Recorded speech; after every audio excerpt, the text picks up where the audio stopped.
धुळे महानगरपालिका निवडणुकीत आज खरोखर हृदय पिवळटून टाकणारी चित्र दिसून येत आहे।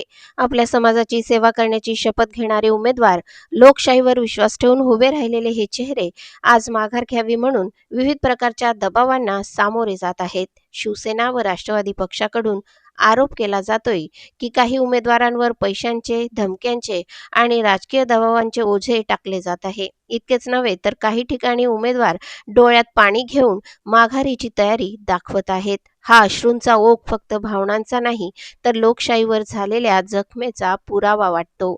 एकीकडे पक्षनेते विनवणी करताना दिसतात, माघार घेऊ नका, लोकशाहीचा सन्मान ठेवा, तर दुसरीकडे उमेदवारांच्या मनात भीती, संभ्रम आणि मानसिक ताण उघडपणे जाणवतोय। जर खरोखरच निवडणूक ही दबाव, पैसा आणि दडपशाहीवर उभी राहत असेल तर मग सामान्य नागरिकांच्या मताचा मान कुठे उरतो, हीच मोठी चिंतेची बाब आहे। आता प्रश्न एवढाच, धुळ्यातील ही निवडणूक लोकशाहीचा उत्सव ठरणार की दबाव तंत्राचा काळा अध्याय?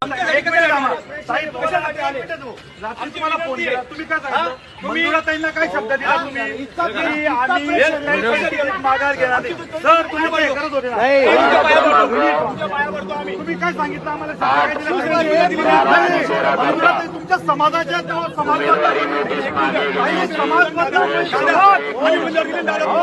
तुम्ही कोणाला घाबरताय?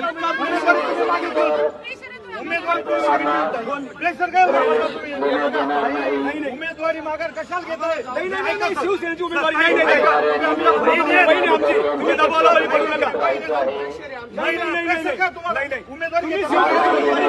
उमेदवारी घेताना प्रेशर होती का ताई तुमच्याकडे?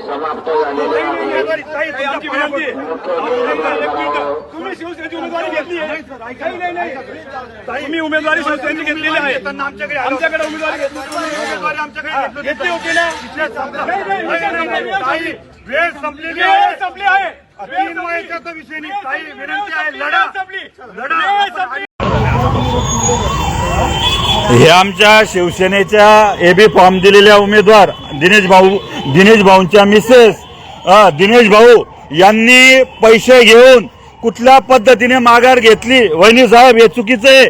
शिवसेनेचं तिकीट घेण्यासाठी रात्रंदिवस तुमचे मिस्टर आणि तुम्ही त्या ठिकाणी बसलात आणि आज पैसे घेऊन वगैरे इथं तुम्ही ना हक्काने, म्हणजे कुठल्या याच्याने तुम्ही आलेले आहेत मला हे समजत नाही। महिला म्हणून तुमचा आदर करतो, मी चुकीचं नाही करत येत आहे। मी काय चुकीचं करतोय ताई? माघार कसं काय घेताय तुम्ही? शिवसेनेचा एबी फॉर्म लावलेला आहे तुम्ही, त्यांचा वैयक्तिक प्रश्न आहे। वैयक्तिक प्रश्न नाही, शिवसेनेचा एबी फॉर्म लावलेला आहे त्यांनी। शिवसेनेचा एबी फॉर्म लावलेला असताना माघार घेणं त्यांचा वैयक्तिक प्रश्न नाही आला। शिवसेनेचा एबी फॉर्म नाही लावायचा होता, अपक्ष उभं राहील पाहतं त्यांनी। त्यांचा वैयक्तिक प्रश्न आहे। दिनेश पाटील कुठे गेला? मग आता गांडूपणा करून कशाला शेपूट घालतायत मला? त्यांचा वैयक्तिक प्रश्न आहे। मग हे चुकीचं आहे वहिनी साहेब, तुम्हाला आत्ताही सांगतो। शिवसेनेचा एबी फॉर्म लावल्यानंतर सुद्धा तुम्ही माघार घेतायत। पैसे घेतले का काय दबाव केला तुम्ही? अहो रात्री 2 वाजेपर्यंत आतापर्यंत सकाळपर्यंत सोबत होते ना, हे योग्य नाही ना तुमचं? एबी फॉर्म लावल्यानंतर सुद्धा तुम्ही असं दबावाने हे करतायत। वहिनी साहेब, तुम्हाला आत्ताही सांगतो, चुकीचं आहे। उमेदवार ते आहेत, मी पक्षाचा आहे, 10 नंबर वार्डातला आहे, मी शिवसेनेचा एक मुख्य पदाधिकारी आहे। माझं म्हणणं आहे की हे दबावाखाली माघार घेतात आणि त्यांना शिवसेनेचा एबी फॉर्म होता। दबाव आहे तुमचं काय, तुम्हाला प्रलोभन आहे का? काही तुमची काय हरकत आहे का? ठीक आहे, चला ठीक आहे।